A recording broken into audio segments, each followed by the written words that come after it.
C'est fou comme 20 centimes peuvent être présentés comme un plan de sauvetage national. Encore une affaire qui prouve que la réalité, c'est du Kafka sous carburant sans plomb, mais avec une odeur persistante de PowerPoint mal digérée. Cette semaine, à Matignon, Sébastien Lecornu nous a sorti son grand numéro. Sauver les Français à coups de pièces jaunes version station-service. On ne combat plus l'inflation, on la négocie à la centime près. Et si ça te semble insuffisant, c'est parce que ça l'est. Alors attention, accrochez-vous au pistolet de la pompe. Le plan est simple, limpide, presque insultant. Une réduction moyenne de 20 centimes par litre pour 2,9 millions de grands rouleurs modestes. On appelle ça une aide, moi j'appelle ça un pansement sur un plein à 100 €. Tu bosses, tu roules, et ta récompense, une réduction qui ne paie même pas le détour. Mais rassure-toi, on t'explique comment survivre, mais jamais comment t'en sortir. Et là, le casting devient intéressant. Agriculteurs, routiers, pêcheurs, chacun sa petite aumône calibrée.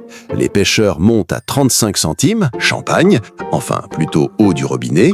Les routiers restent à 20 parce que le système est brillant.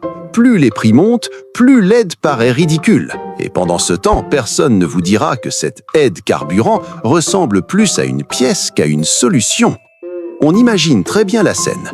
Une armée de technocrates en réunion en train de débattre sérieusement de combien de centimes vaut la fatigue d'un aide-soignant. Imagine devoir survivre avec des mesures qui tiennent dans la monnaie. Bienvenue en 2026, travaillez pour pouvoir payer le trajet pour aller travailler. Et surtout, ne pose pas trop de questions. Le vrai problème, ce n'est pas le prix, c'est qu'on te fait croire que ça suffit. Et puis arrive la doctrine officielle, celle qui mérite d'être encadrée. Pas de mesure générale, non surtout pas, trop simple, trop logique. Ici, on préfère le jeu de piste administratif, où tu dois prouver que tu souffres assez pour gratter quelques centimes. Tu penses être aidé? Regarde mieux, tu es juste légèrement moins perdant. Mais attention, tout ça est fait de manière chirurgicale pour ne surtout pas régler le problème. Ce qui est fascinant, c'est qu'on connaît déjà la suite. Comme pour les chèques énergie, les primes inflation et autres rustines budgétaires, on distribue des micro-réparations sur une machine complètement déréglée. Ils ont trouvé la solution à la crise, distribuer des centimes. C'est un peu comme éteindre un incendie avec un vaporisateur pour plantes en expliquant que l'important c'est l'intention. Au final, on assiste à une grande illusion collective.